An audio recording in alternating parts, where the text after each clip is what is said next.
Je suis un commerçant. Mon travail est de trouver des gens qui veulent vendre leurs reins. Je les mets en contact avec mon réseau et ils vont se faire opérer. Ce revendeur fait partie d'une organisation internationale de trafic d'organes. Dans l'ouest du Kenya, il cible des hommes désespérés, en quête d'argent. Si on te donne 6 000 €, imagine combien de vaches tu peux acheter au marché local. Tiens, prends mon numéro. Ces 2 taxis-motos sont déjà intéressés.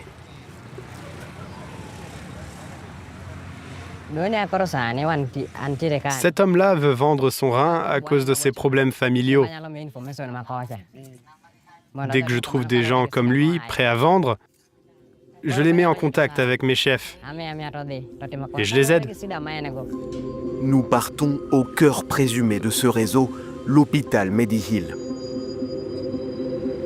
Les autorités l'ont fermé en avril. Elles soupçonnent que des milliers de reins y ont été vendus ces 10 dernières années. Mais selon ce défenseur des droits de l'homme, l'un des premiers lanceurs d'alerte, cette mafia continue d'opérer. Eldoré est le centre névralgique du trafic d'organes, car tout a commencé ici, à Mediheal. Les greffes ont eu lieu juste là, dans ce bâtiment. Ils faisaient environ 20 transplantations par semaine. C'est énorme. Et tout ça s'est passé dans l'ombre.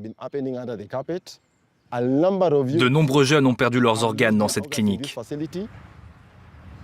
Ils ont été achetés par de riches étrangers, dont certains ont témoigné de leur opération sur Internet. Hier in Eldoret in Kenia hatte am 27.09. meine Transplantation. Ces patients venus d'Europe ou du Moyen-Orient auraient normalement attendu des années dans leur pays.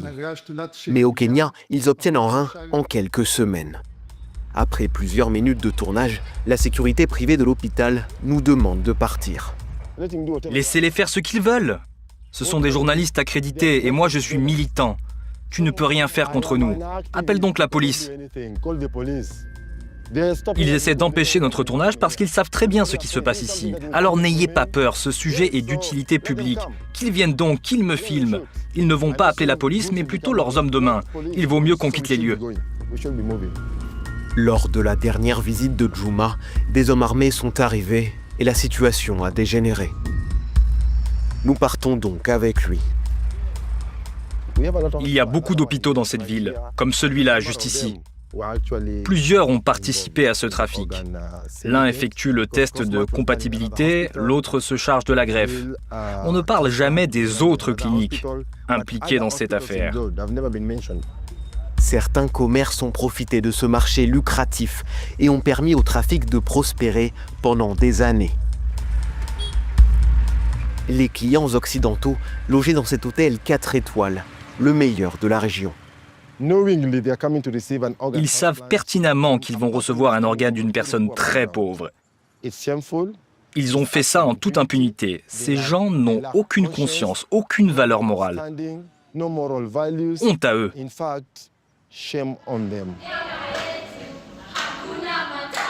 Des vidéos postées en ligne montrent des dizaines de patients en safari. Le séjour, opération comprise, peut coûter jusqu'à 200 000 €. Il est organisé par une entreprise appartenant à un homme d'affaires israélien qui publie ses témoignages. L'ampleur des dégâts est inimaginable. Les donneurs ne sont jamais préparés. On ne leur dit pas la vérité sur les conséquences médicales de cette opération. Les personnes à la tête de ce trafic ne se soucient pas d'eux. Ils se soucient des clients, parce qu'ils viennent avec beaucoup d'argent.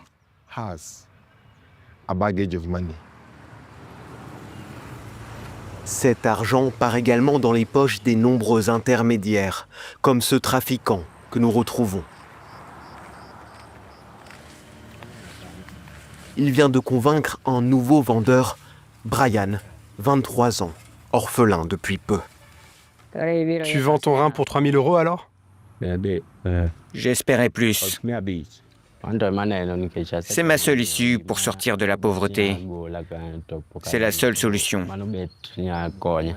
Ce courtier est payé à la commission, après chaque vente. Il dit être un simple pion dans cette organisation internationale structurée pour que ses dirigeants restent introuvables et intouchables. C'est un énorme réseau qui opère dans toutes les régions du Kenya. J'ai moi-même travaillé dans des provinces voisines. J'essaie d'expliquer les risques de l'opération, mais les gens s'en fichent. Ils veulent juste de l'argent rapidement pour régler leurs problèmes. Les victimes sont attirées par la promesse d'argent facile au mépris des dangers. Pour Victor, comme pour beaucoup d'autres, l'opération a eu de graves conséquences. C'est ici que les chirurgiens ont ouvert. Juste là. Ce charpentier a vendu son rein cette année, en échange de 1 500 €. Quand je dois travailler tard, je me fatigue énormément. Bien plus qu'avant. Après l'opération, les médecins l'ont renvoyé chez lui avec ce petit appareil en plastique. Ça, c'est le gadget qu'on m'a donné en cas de problème respiratoire.